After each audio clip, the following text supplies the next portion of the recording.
Your brain processes a minor social snub with the exact same biological alarm system it uses when you accidentally slam your fingers in a car door. Literally. When you are left out of a group chat, excluded from a lunch, or ignored in a meeting, your nervous system does not register a metaphor. It registers a physical wound. We are going to strip away the illusion that social pain is just in your head and look at the raw biological wiring that treats a bruised ego exactly like a broken bone. Think about the last time you felt excluded. Maybe it was a group of colleagues who went out to lunch without you, or maybe it was just a subtle shift in conversation where your input was completely passed over. You felt a tight pressure in your chest, a sudden drop in your stomach, or a flush of heat in your face. We often use physical language to describe these moments, saying our feelings were hurt or that we felt stabbed in the back. As it turns out, your brain is not being poetic. It is running an ancient survival program designed to keep you from dying alone in the wilderness. Stop and think about that. In the year 2003, a brilliant neuroscientist named Dr. Naomi Eisenberger at the University of California, Los Angeles, wanted to see what actually happens in the human brain when we are left out. She put participants into a functional magnetic resonance imaging machine, a massive, noisy metallic tube that maps blood flow in the brain. She told them they were going to play a simple virtual game called Cyberball, with 2 other people hook up in adjacent rooms. The rules were simple. You toss a digital ball back and forth with 2 other players on a screen. At first, everyone plays nice. The ball goes around in a neat cooperative triangle. But then, the 2 other players, who are actually just pre-programmed computer algorithms designed to trick you, stop throwing the ball to you.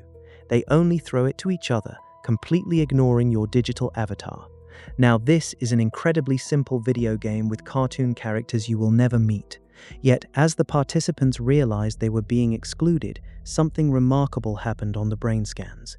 The dorsal anterior cingulate cortex lit up like a siren. Why is that significant? Because that exact region of the brain is the neural alarm system for physical pain. It is the part of your mind that decides how much a physical injury actually hurts you.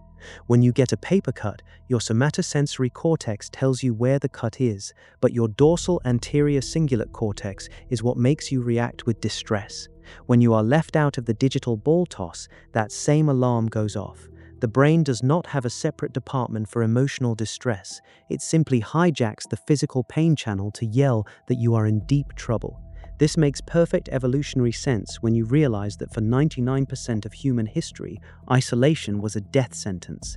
If you were banished from the tribe, you could not hunt, you could not defend yourself against predators, and you would likely perish within days. Physical pain is the biological mechanism that warns you when your body is damaged. Social pain is the biological mechanism that warns you when your connection to the tribe is threatened.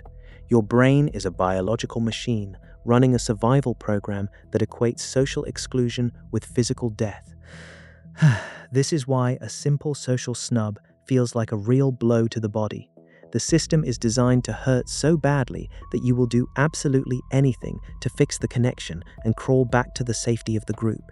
Have you ever wondered why you cannot think straight after being rejected? This brings us to the most startling revelation of modern social neuroscience. Rejection does not just hurt, it literally makes you temporarily dumber. When that dorsal anterior cingulate cortex fires its distress signal, it initiates a massive chemical cascade that hijacks your prefrontal cortex. Your prefrontal cortex is the executive center of your brain, the seat of logical thinking, emotional regulation, and working memory. When you feel excluded, your brain goes into a high-alert threat state, shifting resources away from complex analytical thinking and redirecting them toward basic survival. Let us look at a landmark study from the year 2010 by Dr. Nathan DeWall and his team. They wanted to test just how deeply physical and social pain are intertwined. They split participants into 2 groups. One group took a standard dose of acetaminophen, which is the active ingredient in common over-the-counter physical pain relievers, twice a day for 3 weeks. The other group took a harmless sugar pill placebo. The results were absolutely mind-blowing.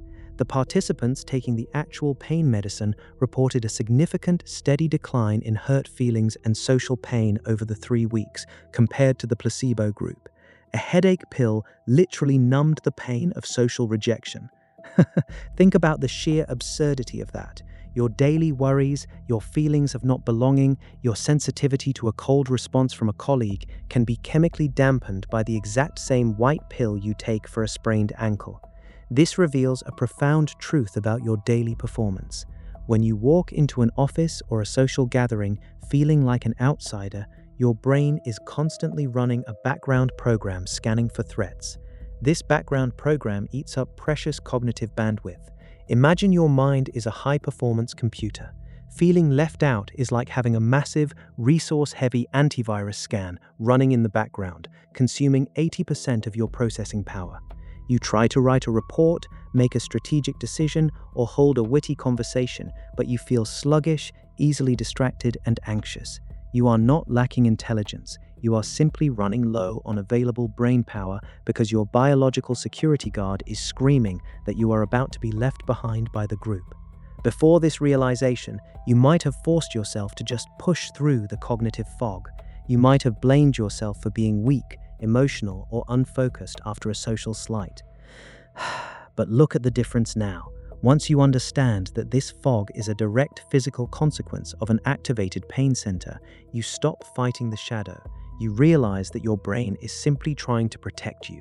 The moment you acknowledge that social pain is a physical signal, you can change how you manage your mental resources.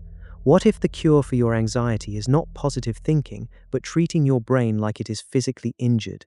Since we now know that social pain shares the exact same neural pathways as physical pain, we can use specific, science-backed behavioral strategies to soothe this system and regain our cognitive power. We do not have to be passive victims of our evolutionary programming. Here are 3 precise, actionable frameworks to rewire how your brain handles the sting of exclusion. First, you must utilize the technique of cognitive reappraisal, which we will call neural relabeling. When you feel that familiar ache of rejection, your instinct is to feed the alarm with stories. You think, "Why does nobody like me? What did I do wrong? Why am I always left out?" This mental chatter is like throwing gasoline on a fire. Instead, you need to step back and label the physical sensation directly. Literally say to yourself, "My dorsal anterior cingulate cortex is firing right now. My brain is misinterpreting a modern, low-stakes situation as an ancient life or death threat." By shifting the conversation from a narrative about your personal worth to an objective anatomical fact, you pull the plug on the emotional escalation. You are telling your brain, "I hear the alarm, but there is no fire." This simple shift reduces the activation of the pain center and immediately frees up your prefrontal cortex to think clearly again. Second, you can leverage a fascinating psychological phenomenon known as social snacking. In the year 2005, Dr. Wendy Gardner and her colleagues at Northwestern University discovered that when people feel excluded, they naturally turn to symbolic reminders of connection to soothe their social pain. This is the psychological equivalent of eating a small snack when you cannot sit down for a full meal. When you experience a social snub, do not try to tough it out alone.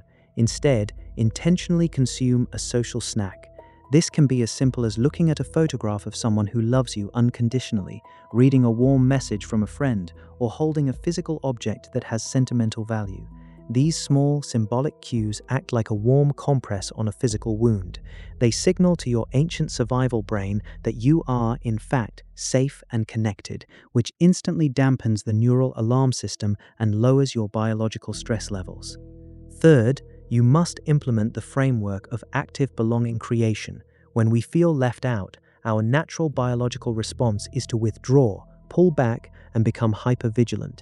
We build a protective shell around ourselves, which ironically makes us look unapproachable to others, thereby creating a self-fulfilling loop of further exclusion. To break this loop, you must do the exact opposite of what your fear-driven brain wants you to do. You must take micro-actions of connection. This does not mean trying to win over the people who excluded you. It means creating an entirely new, small loop of connection elsewhere. Send a brief text to a family member, ask a casual question to a cashier, or offer a genuine compliment to a neighbor. These tiny, low-stakes interactions release small pulses of oxytocin and dopamine. These neurochemicals act as natural painkillers, soothing the activated pain centers and restoring your cognitive function. Let that sink in. Your brain is not fragile. It is incredibly adaptive. It has just been running an outdated piece of software that was coded millions of years ago, when being excluded meant dying in the cold. You do not need to change who you are to stop the pain. You simply need to update the program. Think about how this changes everything. You are no longer the victim of a sensitive ego. You are not dramatic. You are not weak for caring so much about what others think or feeling deeply hurt when a connection fades. You are a beautifully designed evolutionary masterpiece. Your sensitivity to exclusion is the very reason your ancestors survived long enough to pass their genes down to you. It is a testament to your deep, biological capacity for connection. When you look back at the times you felt lonely or isolated, you do not have to see moments of personal failure.